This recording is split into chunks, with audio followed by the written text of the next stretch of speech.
Hello, and welcome back to another episode of Healing Tapestries podcast. I'm your host, Tanya, and today we have a really special conversation lined up for you. We're joined by David and Justin from the Cowichan Valley, who are the wonderful owners of Ember Yoga Studio. In today's episode, we're going to dive into their journey of making big life changes and how they found themselves where they are now. We'll chat about the benefits of yoga, not just with our physical health, but also our mental health, and how to take those small, sometimes very scary steps into trying something new. We're even going to touch on topics like manifestation and the power of community. So whether you're a seasoned yogi or just curious about starting something new in your life, this episode is for you. So let's jump in. Welcome, David and Justin. I'm so happy to have you both here. I know how busy you are, so I really appreciate you both taking out the time to be with me today. Well, thank you. It's a pleasure to be here. Yeah. Okay. So before we dive in to both of you, I guess I'm going to ask this question because I was thinking, I should say with full transparency that your studio at Ember Studio is the yoga studio that I attend a lot and really enjoy, but wasn't the main reason of wanting to have you on my podcast. It was in getting to know both of you over this time and recognizing what diverse backgrounds you've had. And I always find that inspiring and interesting to see people kind of take different turns in their life, especially when it's more in alignment with what they want to be doing and what's true for them. So maybe we can start with that. And if it's okay, I'll start with you, Justin. Can you give me a little bit of information about your background before owning a yoga studio? Yeah. Well, first of all, we're really grateful to have you as one of our incredible yogis at Ember Yoga Studio. But it was a long journey to get there. My background wasn't as a yoga person or athletics necessarily. I moved around a lot as a kid. I grew up a little bit on the island, a little bit in Montreal, moved around a lot. Although I had a lot of love for my mother, I had some trauma and instability, just like anybody in our current reality does. But I was very inspired by social justice and social movements. So I actually dropped out of high school. I left in halfway through grade 11. I was really frustrated with the system. I didn't feel like I was getting the education that I deserved. And then ended up doing a lot of education. I took a degree in political science at the University of Victoria, went abroad for a year, worked with an NGO, and then went to McGill Law, where I did a double major in common law and civil law. Then moved to Toronto, articled in immigration and refugee law, and was really frustrated with the system. And I just felt like I was smashing my head against a wall. So I moved into another hobby of mine or passion, which was theater and acting. So in Toronto, I started working as an actor, just started with background and then moved into principal work as well in theater work and really learned how the entertainment industry worked. But again, really long hours. It was really, I got a lot out of it. But it wasn't necessarily Toronto, wasn't my end all place. Moved back to Montreal, met David, and through there really started. I'd always been interested in yoga. I did yoga in Toronto. I did yoga as a student. But it was really when I met David that my journey towards being an owner sort of happened. And I'll let David jump in now, and then we can get back to how we started the studio. Okay. Hi, everyone. I'm David. And so pre-yoga, I used to be a professional soccer player, and I'm from North Carolina. And kind of the first half of my life, I was like focused in on soccer, and that was my career. Well, within that, I did towards the end of my career, yoga started to become more a little bit mainstream and westernized. So what happened was a lot of the professional athletes started going, to take yoga classes in the local studios. So what happened was in Montreal is where I kind of got hooked to everything yoga. But it all started kind of before as a soccer player, just to come in to heal my body and just kind of at that point, it was being more used to like recover and stuff like that. But then after I retired, which, I immediately took my teacher training, the maybe 6 months after I retired, I took I just knew that I wanted to be a yoga teacher. I was already hooked before I ended my soccer career. So basically, as soon as I turned that page, because a lot of people, when they're finished playing professional sports, are still relatively young. So they still are, what are you doing after you retire? So I didn't really know, but all I knew is I took my first teacher training as soon as I retired. And then that kind of propelled the whole yoga journey. And that was probably like 15 years ago. Okay. So we were in Montreal. That's where we met and started our relationship. We moved to British Columbia pre-COVID, about a year before COVID happened, with the intention of opening a yoga studio. That was our sort of goal. And then obviously COVID shut everything down and we really had to pivot. I went back into acting. I started with the talent agency here and had done some fun things, some commercials, some principal projects, but I wasn't really happy with my representation. So David and I went out on our own and we created VIT Management. It's a talent agency where we represent actors all across Vancouver Island for principal, commercial, and background work. And the business was starting to do well enough that we were able to look at other options. And so we kind of ended up in Duncan by accident, and a really great opportunity came up. Duncan Hot Yoga and Fitness at the time was a beautiful little boutique studio. The two owners felt that it was time for them to move on to greener pastures. And we sort of stumbled into it just at the right time. So, it was a little bit manifestation, like David was saying. He really wanted to create a yoga studio, be an owner, but it was also a little bit of being at the right place at the right time. Okay, yeah. So I mean, my goodness, those are very different lives pre-yoga. I mean, it sounds in some degree that there was a thread, particularly in, like, you're still doing working in film or in the talent industry, but these other aspects of your life, like being a professional athlete, and for you, Justin, just in what you were doing in the field of law, these are big changes. And yet I'm also hearing that on some level you intuitively knew this is what you wanted to do and this was the path for you. Can I ask, were there any sort of obstacles to taking that risk to just kind of, no, let's just do this, let's dive into this? Yeah, I'll go. So it wasn't so much an obstacle, but it was just like facing reality. And the biggest obstacle was actually healing my body. Okay, yeah. Because that's what yoga kind of does. And through soccer, I had so many injuries. Right. Why am I getting emotional? Yeah. Surgeries and stuff like that. So the obstacle was just, it was more my body and being patient with it. And because I couldn't do the things that I do now, like when I first started into yoga, and I kind of went into one of the most rigorous trainings in yoga with Ashtanga. So I had to take my time, obviously. So that wasn't necessarily an obstacle, but I just knew that it was going to be a long journey. It wasn't something, because I went from the top of being a professional athlete now to the bottom, and I was totally fine with that, because even with teaching, it takes so much time to learn how to teach and to step onto your mat and to teach, and so anyways, that was a journey in itself. But otherwise, obstacles, I mean, it's hard to make a living as a yoga teacher, especially after you've been making a salary as a professional soccer player.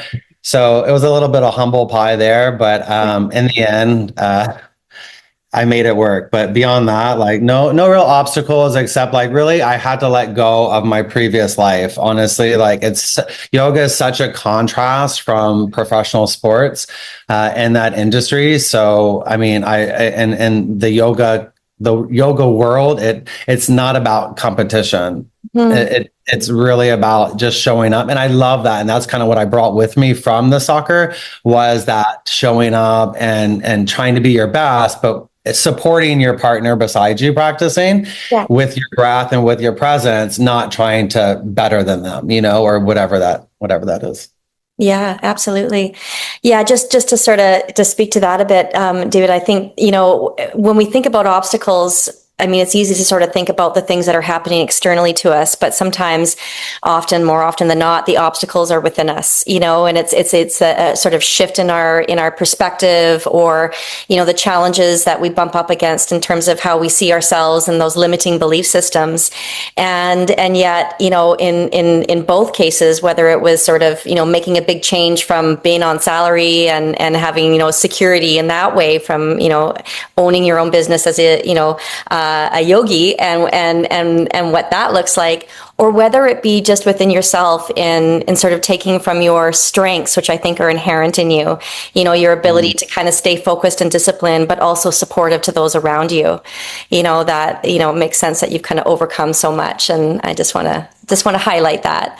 How about for you, Justin? Do you want to speak to that from your perspective? I think you hit the nail on the head. I think it's all internal obstacles. I think Yeah. that David and I have been on a big journey together, not only as partners, but as we've gone through our own trauma, our own journey of healing. Yeah. And I don't think 10 years ago, either of us were emotionally or mature enough to really own our own businesses. It was a process that we had to go through together, where we've gone through a healing journey together, but also as individuals, where we've had to take a lot of time to reflect on ourselves, how we operate, how we communicate, to get to a place where we can run two businesses together was a journey in itself. And so we really had to go through the fire in terms of our own relationship. Yeah. Yeah. And then be able to offer something, because in some respects we are now leaders within the yoga community, at least within our little bubble, and we want to be as authentic as we can, and we couldn't have had that authenticity if we hadn't have gone through the experiences that we had to get to this place. Yeah, really good point. It's a journey, and you're always exactly where you need to be in it, right? So it's always remembering that. But another good point, because that's not only just a challenging, profound journey as an individual, but to do that in the context of being in a relationship and partners in that regard is a whole other challenge. So well done, the both of you. Yeah.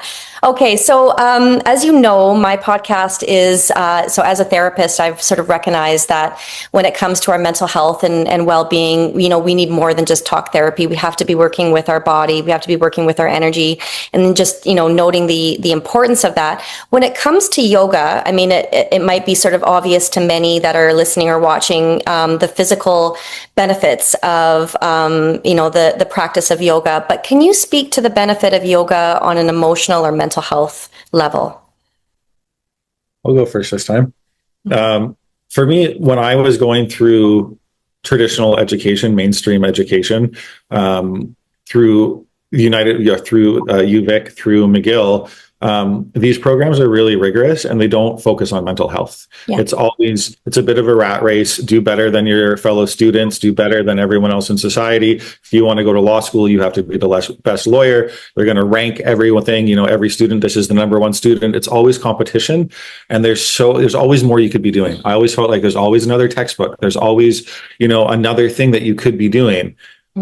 Yoga, for me, when I really found it, was when I was in the crux of that world, and it was like a moment out where I could take a minute and let everything that go. And when you go into a yoga room and you close the doors, everything in the outside world can disappear for an hour. There's no past, there's no future. It is just that moment right there. And if you have a lot on your brain at that time, with life or work, family, all the societal expectations, all the things that are going on, it is so fundamental to have a moment where you can come back to yourself and just really reflect and see where you are. And on top of that, it creates a bit of a community of people who might be going through the same things and have a chance to, because our society right now is so in need of community. Yeah. We are really at a place where, with social media and mainstream news, there's so much fear in our society. There's so much disconnection. Yoga really offers an opportunity to come back to yourself and back to a place of community. Yeah.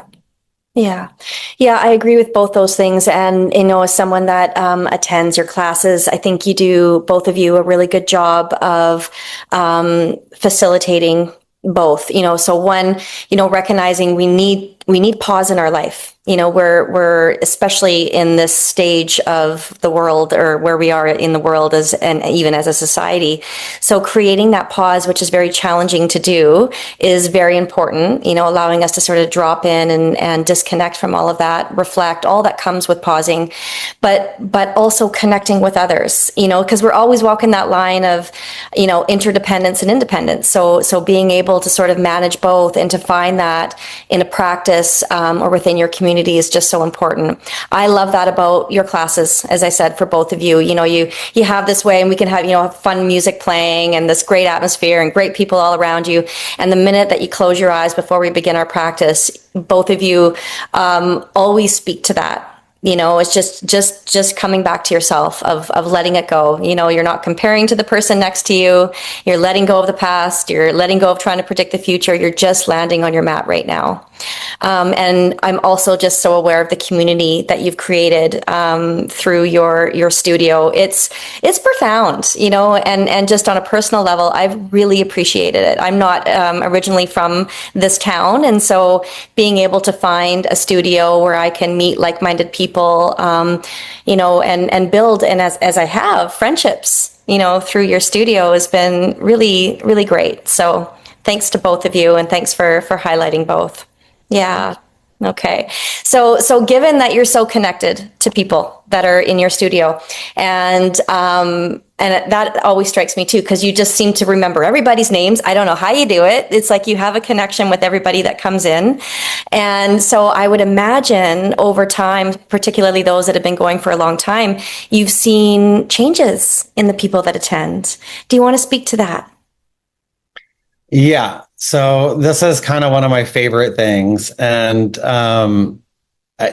sure I'm speaking for a lot of yoga teachers, but honestly, for me personally as well, this is one of my favorite things, is to see someone grow. And it just brings so much kind of like reward to what we're doing. But say, for example, someone comes in, and this could be at any level, but you can grow kind of from a foundational to wherever, vice versa. It's not always about doing something bigger or better, but it's always like, because I can always say you can find your mula bandha. That's not about doing a big peak pose, and Totally. finding how to activate that can shift something in your life as well. So I'm not talking about doing something bigger or better, but it is nice to see people come in and getting stronger. And like, for example, today I taught a class, and we've been working towards this shape for a really, really long time. And we did it today, and someone said, oh, I couldn't do it on this side, but I got it on the other side, you know, and I never done that. So what I tell people, honestly, and what I've learned and experienced, is when we do new things in our lives, like when we just or feel something in our body we haven't felt before, that is a direct reflection of what's happening on your insides. And it's almost like a mirror. So for example, when someone, I have two kind of examples. Once in my own practice, I released some tension in my hip that I didn't realize that my femur bone was really out of place from soccer for so long. Well, I had finally softened up that area enough that my femur bone rounded back into kind of my pelvis, and it just released everything. And I just started crying and crying and crying and crying and crying. I didn't know that I was like holding on to something that was locked in there, and it physically happened, and then it emotionally happened, right? So there's things like that happens. And then other times things happen where like when you start to just learn your body a little bit more, those equate. Like if I see they're growing, that means I'm growing, because we're a mirror of each other. And I know what it takes to grow, because and so you can't grow unless I'm growing, and I can't grow unless you're growing. So it just kind of is like creates this kind of reciprocal vibe. And I was telling Justin, I was like, man, this is tough.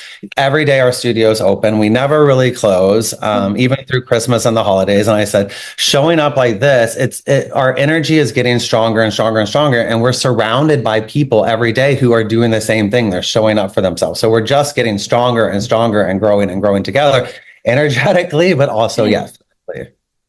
But also, yoga is not a linear journey. You know, the time is not linear, even though we're told that it is.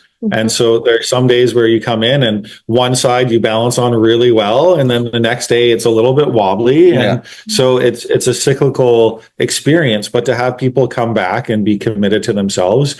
And the thing that really is the most touching to me is the response that it seems that people have had within the community, that they feel like there's a safe place for them to come in, to practice, a safe place to explore their own emotions. And the body holds so much trauma. I mean, you know this, you're a counselor. It's all connected, you know. It's not like you hold trauma and then you have an emotional release, and there's a physical reaction that comes with that as well. And so yoga is a place to explore those things. And that's sometimes when people get really emotional, especially during shavasana or final resting at the end of class. When you go through that, when you put your body through these different postures, there can be a release, and it can be very emotional sometimes. And So for me, when I get to see people have those releases, it's really rewarding, that I helped facilitate an experience where they feel safe enough to explore their emotions. That's really cool. It's really cool. And safety is really key. And that's Yeah. not always easy to create, but I think it comes naturally to you, both of you, just because it's inherent in who you are and your personalities. And I really appreciate that. Yeah. Yeah. Just going back to what you were saying there, David, I think, first of all, the first point I sort of made a bookmark on was when we challenge ourselves physically. So when we're kind of working towards something that we haven't done before, and certainly I've been here in my own sort of journey with yoga, it's really challenging mentally as well. It builds that sort of mental resilience and saying, okay, I can do hard things. I can do hard things. I can do the hard things in my body and, within my mind and facing things emotionally. But I also really like, how both of you acknowledge how much we store in our body and the opportunity to release that through yoga. Right. And, again, going back to how necessary and important it is that that's done in a safe space. So appreciate both of you for creating that for me, but for everybody that attends your studio. Mm-hmm. Yeah. I mean, I think it's also not necessarily commonplace to have two male owners of a yoga studio in sort of our Western society. Mm-hmm. We acknowledge and are certainly respectful to the traditions of yoga. Mm-hmm. Through Eastern practices, South Asian practices, we really understand where it comes from. We want to be culturally respectful to the ways that we teach things. And it's also maybe because we are identifying as cis male men, it allows more men to come into yoga as well. And that's not always the case because it does sometimes feel like it's so dominated by women. And I think it's really important for men to be able to explore those safe places as well. Yeah, I agree. We've also developed a set series sequence, and it is really developed for everyone. Even if you're a pro or if you're just walking in the first time, it's deliberately created to make you feel safe. It's because people come in, we thought about everything to kind of make that transition of someone stepping off, because that moment, that stepping in on your mat could change their life forever. We don't know, right? But you have to give them a place where they actually feel safe and not overloaded and overstimulated. And then what I wanted to just circle back on was with the mind and what yoga has done for it and us. I think I have seen increasingly more and more and more of is screens and phones and watches and AI and all of this in astrology right now. What's happening? Pluto is going into Aquarius, and this is changing a lot of things. And we're going into this kind of era of robots and all this other realities.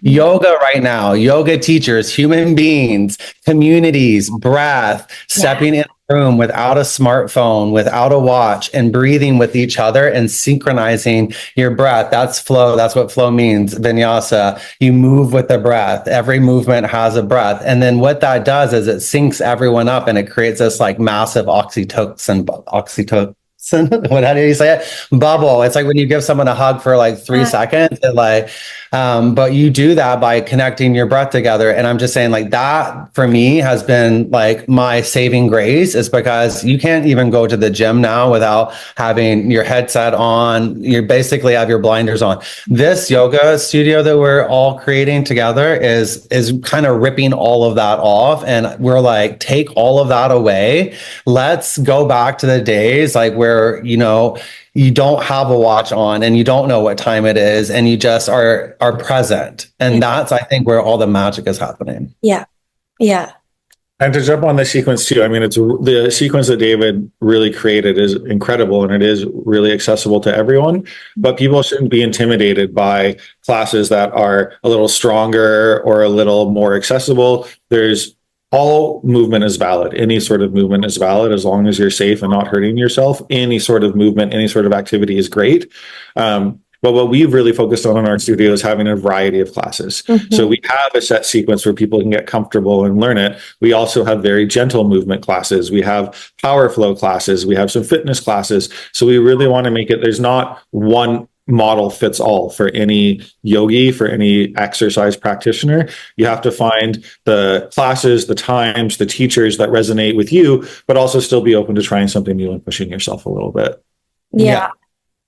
I honestly believe that I love yoga and it has saved my life, but I don't think it's the only thing that we need moving forward in our own bodies. Like, I really do think we need some boot camps and mat Pilates and some, some jumping up and down and stuff like that. And then, that kind of has been proven as well scientifically, like.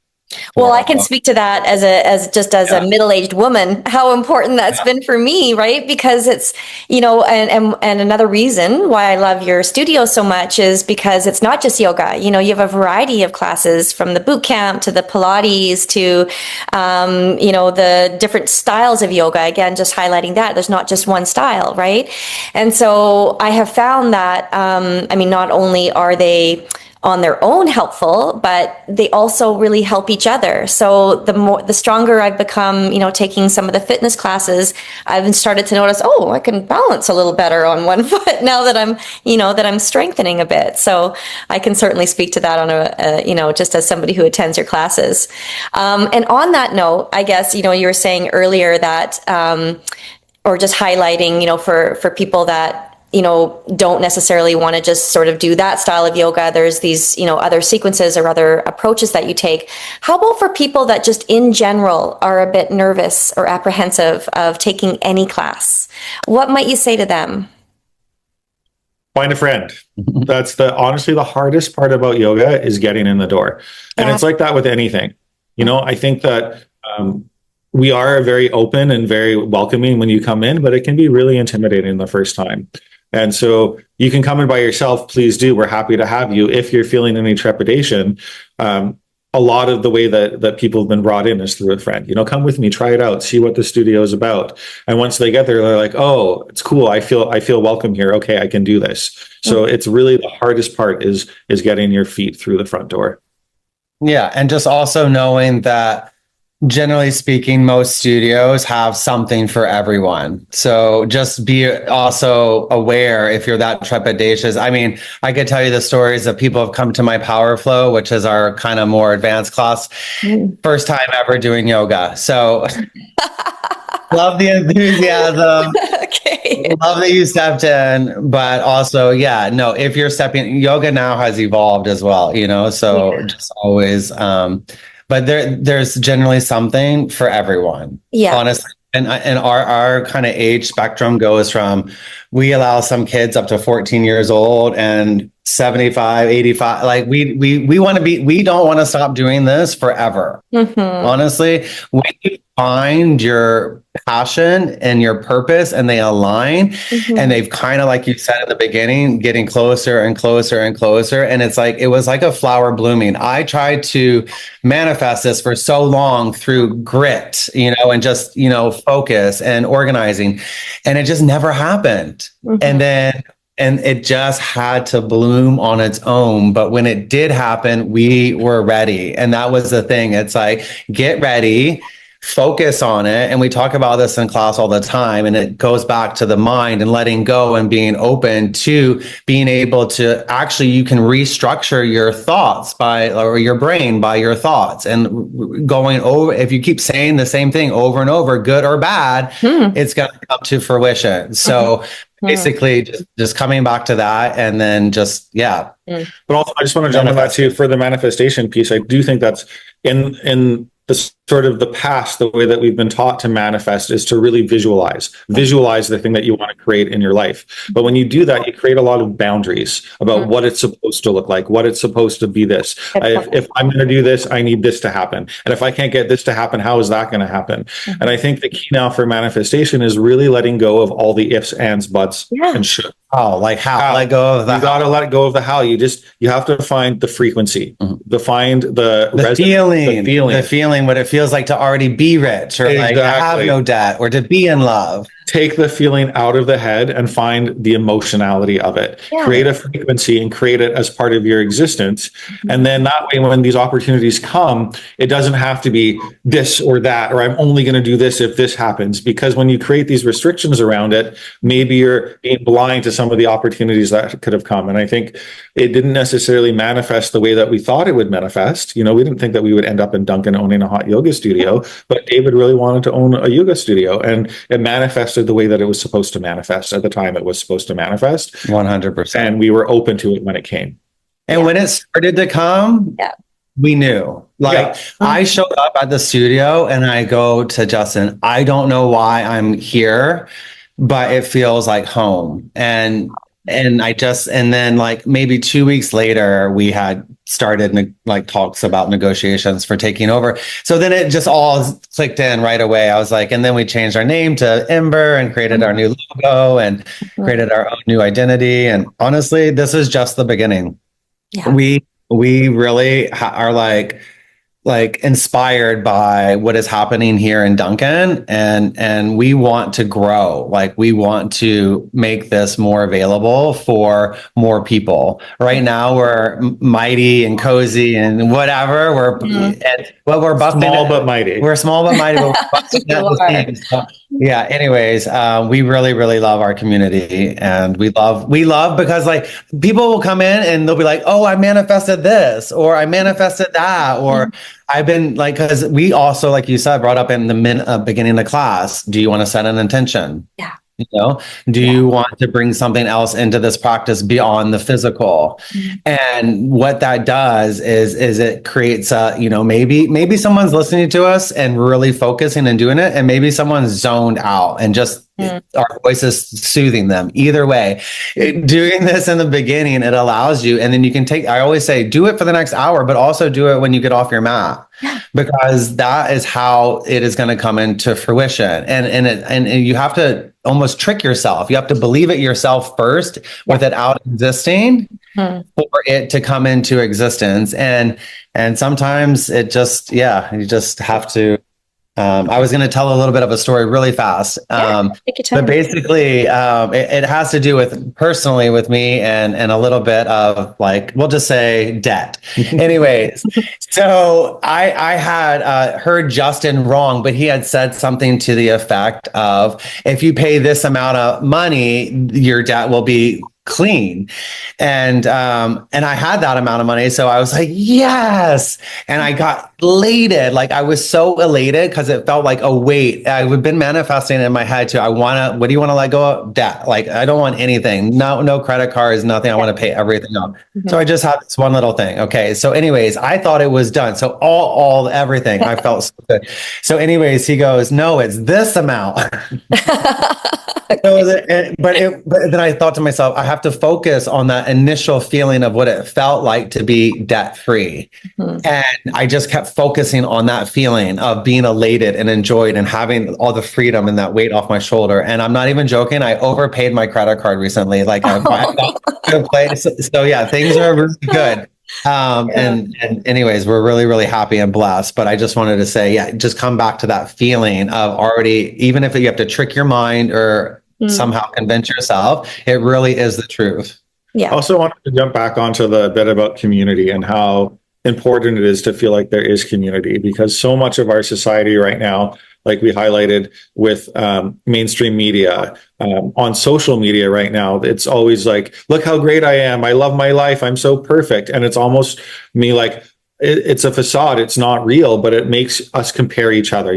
Oh, this person is out on Hawaii and they're on the beach and they look so great and so fit and their life is so wonderful. And why am I here? And why am I going through this? And all of these things. And it can be very isolating and make you feel very alone. And especially as the world gets bigger, it can feel, in these big cities and these big populations where you feel very disconnected. And I think there is so much disconnection where, especially in American society, and we're very close to the American border in Canada, where it's a very individualistic me. I don't care about my neighbor. I don't care what happens as long as my needs are taken care of. Why do I need to worry about your needs? And in Canada, we have a little bit of a different perspective. We have a little bit more of a democratic socialism mind frame. Yeah. But I think it is really important as we see the economic disparities grow within society that we take care of each other, that there is a community, that there's a place where you can feel safe. And yoga, hasn't always been financially accessible for everyone.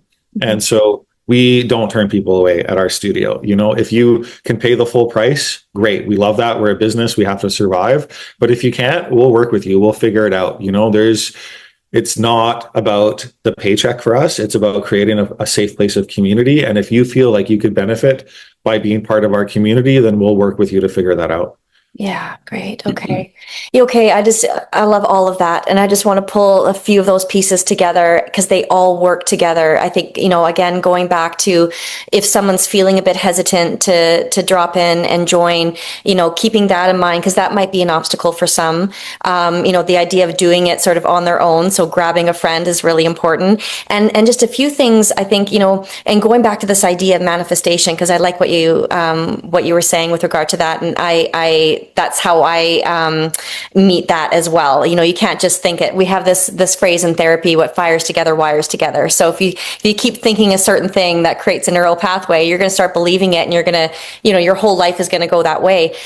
And yet, just changing the tape alone is really difficult to do. You have to have a lived experience. And so, for somebody new, wanting to try yoga, and they sort of see the vision, and they're trying to, overcome the beliefs, but they have to actually be there to experience it. I just wanted to add to what you said to our listeners, or our viewers. When you said earlier, David, when you first went into the studio and it felt like home, we feel that within you, and that's what creates a sense of home for others. So I just want to highlight that, for others that might be afraid to have that, take that next step and actually do it and have that lived experience. It does feel like home, and it does feel like a really strong sense of community in a safe way. And the other thing I would add is it's fun. It's fun. If you don't make a pose and you fall out, which I do often, you just have a little laugh and you get back to it and everyone else is laughing. And, it's just my general experience that people aren't taking that aspect of it too seriously. So you facilitate that as well because of who you are, because you're fun. Well, I'm a Leo, so I am fun. Okay. But we encourage that, honestly. We encourage, and it's actually good for you to fall out. Like if you're not wobbling and you're just, because it can keep going and going. So it's like, yeah, it's like nice to find a nice balance. But if you're wobbling, that you're learning, right? And we encourage that. Yeah. Yeah. I'd say something that's really smart, but oh, why it's really fun. Yeah, no, because I'm a Leo. Oh, that's true too. You got great presence. Have fun. Yeah. Yeah. No, it is. You can't take anything too seriously. No. It's like life. It's yoga. At the end of the day, it's just yoga. Some days you have a great practice. Some days you don't. Yeah. It's just. Yeah.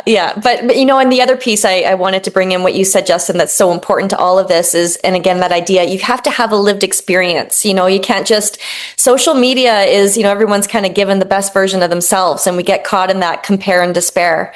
I can't do that, or they look like that, or this might be, and until you're in it, and it's taking that step, you got to have the lived experience, create the vision, be aware of the beliefs that are getting in the way, but actually show up and give it a try. Right. Yeah. Okay. Yeah. And not to be intimidated also by what you see on social media in terms of yoga, because there are a lot of people who are like, this is me in this crazy pose, and this is, whatever. And it's cool. If you get a great pose, awesome. That's so cool. The first time you get there, it feels amazing. But that's only one aspect of yoga.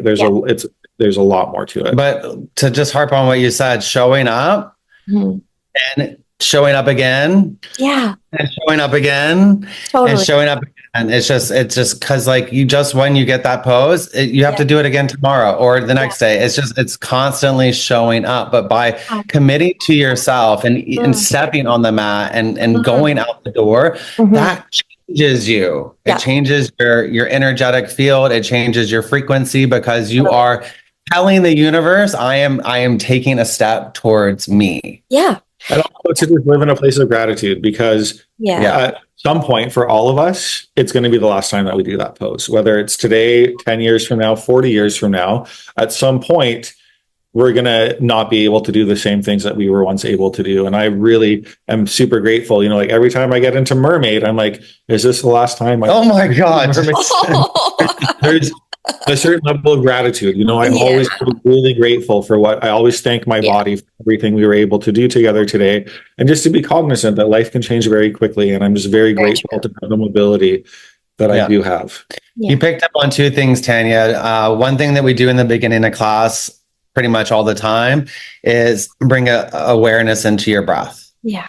And just by doing that, like that is a key component to life in general. But because I say to people, how often do you check in on your breath throughout your day? Say you didn't go to yoga.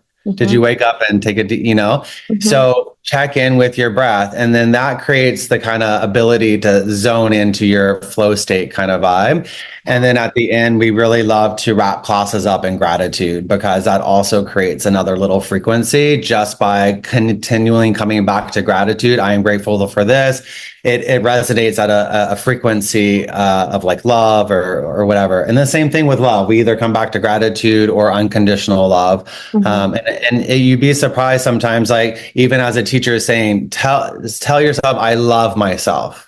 I love myself. And sometimes it gets emotional for me to even say, because it's like, I can feel everyone saying that to themselves. And squeeze yourself in a big ball. Tell yourself you love. How often do you do that? But that's changing. You might not think it is, but things are happening and changing internally, and it will affect it externally at some point, obviously. No, I think those are two things that we really focus on throughout our classes. It absolutely affects the collective, you know, that we are in a binary reality right now where there's love or there's fear. And we have the choice individually and as a society to choose love or to choose fear. And yoga is a place where we come together and choose love. And there are definitely vibrations, ramifications, feelings that extend beyond what we know, and it goes out into the ethos. And if more and more people choose that, it's like that 100 monkeys, when enough of society really gets out of a fear state and into a love state, anything is possible. Yeah. And I just want to say one more thing, and you might be able to say more about this, but sometimes say Justin's all aggravated or me. I'll say you're in your amygdala. You're in your amygdala, like this place in your brain where basically when something happens, you get angry or you get into this like fighting mood. I can literally, one time I felt myself, I was in a good mood. Someone zapped me out of it. And I felt my energy go into my amygdala. I know you guys are going to think I sound crazy. No. Yeah. And then once you get in and you can't get out for a while, it's just because that's how it works. Like even if you're like, okay, better now, you will still feel like you're there. So sometimes I'll tell Justin, you're in your amygdala. You're in your amygdala. You need to breathe and get out of your amygdala and then start resonating. But it does the link between our brain itself and our consciousness itself and so when you can start vibrating at this different kind of vibration, you have to get out of that fear, and you have to be in this place of like safety and security. And then you can get to the other side of love. I totally agree. And in the therapy world, we call it the nervous system hijack, or at least I do anyways. When you're hijacked there, an old brain's taking over, you can't access that new brain. But going back to the breath, that's the place, that we can when we can anchor into the breath and we can calm down the nervous system, so much can happen from there. So much can be released and healed and manifested when we're able to do that. And I absolutely love those parts of your classes. And so when I think of your classes, I'm not just thinking of the yoga poses. And honestly, there's days, I'm sure many people can relate to this. They're like, I don't really want to go to yoga. I don't want to get up at 7 a.m., but it's the only time of the day I have it. And I kind of talk, and then I'm like, yeah, but you're going to get to the mat and you're going to breathe and then you're going to do your thing. And then at the end, you have this moment where you go inwards. I appreciate that place of gratitude. And I often it's in my practice is to sit up at the end of Shavasana and just do a little meditation. And I know that showing up to the studio and to my practice is so much more than the yoga poses. And that gets me there every time. Yeah, and I really appreciate it. The other piece in going back again, circling back to people that might be hesitant, I want to put all these pieces in for people that are listening, that want to go and are afraid. Being in community might feel very scary for many people. And, as you said earlier, David, that, just like you're working with your body, show up and show up again and show up again. And it's no different when it comes to, some of the anxiety we experience in being in social situations, like showing up to a yoga room and not knowing anybody. And that's why I stress just how fun it is, how safe it is in that regard. And I think the more that you do that and you take those steps, over time, we call that sort of graded exposure of doing it over and over again, it's not so scary. Mm. Yeah. So, yeah. Okay. So the other thing I wanted to ask you, and only feel free sharing what feels comfortable for you today, but if you have some sort of hopes when it comes to your vision, you were speaking earlier, Justin, about how much more you'd like to do. And you don't have to get into specifics, but when you think about your hopes moving forward, what comes to mind? Washrooms, I know. showers. No. Okay. Yeah. I hope to be able to do this, what we're doing right now, for a really long time. I really do. I really enjoy even if I have to mop a room 10 times a day or vacuum the mats or deal with this or that. Like every night we generally have a conversation together where we kind of recap the day, and it's all very gratifying, and we're always off the mat grateful too. So for me, it's just like, can we hope to do this for a really long time? And I think the next 20 years, when Pluto is in Aquarius and people are getting more in air and in their mind, to have a practice with a community.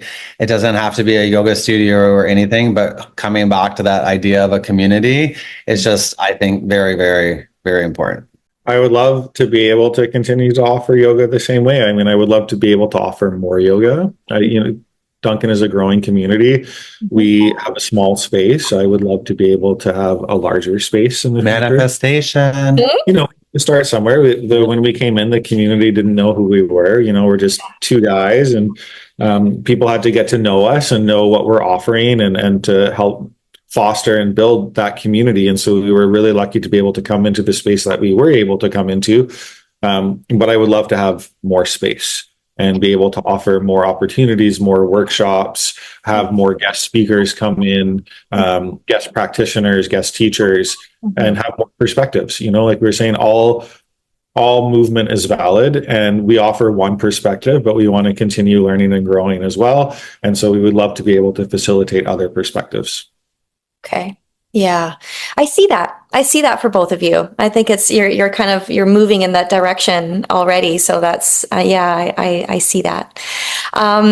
Okay. Is there any sort of last things or comments or anything that you want to share? Maybe actually, if there's anything about your programs or anything up and coming that you want folks to know about?